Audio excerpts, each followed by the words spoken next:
Amtaendelea na kazi pale. Kuru kwanza tumekuwa na mkutano wa public participation ambao umeitwa na Kenya Railways na sisi kama washikadau tumehudhuria.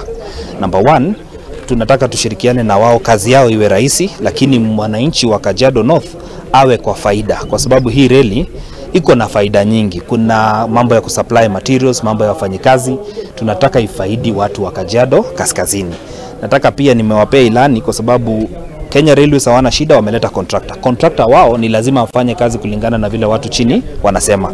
Hivyo ni kusema haezi kukuja na wafanyikazi kutoka sehemu zingine, na watu wetu wamekuwa na kilio kikubwa kwamba wakati reli ilitengenezwa SGR kuna mambo yalifanyika sio sawa. Mara hii tutarekebisha kwa kuweka mkaaji wa hapa kama liaison, na baadaye tuwe na mtu ambaye anaweza kuwakilisha ajira ili waweze kupata faida. Miezi 8 ambayo kazi itakuwa ikiendelea, iwe mtu wa Kajiado North ndio ameweka pesa kwa mfuko kulingana na vile serikali ilituelezea.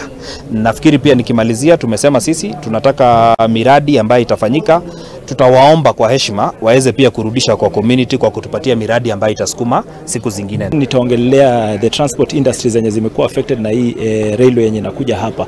Nikiongelea naongelea matatu industry, bodaboda industry, tuk-tuk industry na hata taxi industry. Niwaambia kwamba hii mradi haijakuja kumaliza hizo industries zingine. Hii mradi imekuja kuwasaidia. Juu nikiangalia the population of Ngong is growing overnight na watu wanakuwa wengi hapa. Kwa hivyo hata matatu industry haizi host hawa watu wote, haizi haba hawa watu wote. Na ndio maana tunahitaji railway ambayo itakuja tusaidie, tujaribu kusaidia na mambo hata ya traffic. Na hata traffic ikireduce, hata wataweza kufanya many routes zenye watakuwa nafanya na watapata pesa zaidi. Na kando na hiyo, mtu akifika pale kwa station, kabla afike kwa destination yake, anahitaji bodaboda, anahitaji taxi, anahitaji tuk-tuk ndio aende kwa destination yake. So we'll be having a bodaboda site pale ama taxi site wenye wanaweza kubeba watu, wawatoe kwa station wakiwapeleka manyumbani na manyumbani wakioleta station. So hii transport industry yote itaenda kubenefit out of this project.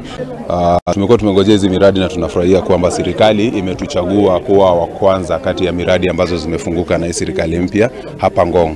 So hii mradi ikiwa kwa njia moja ni baraka.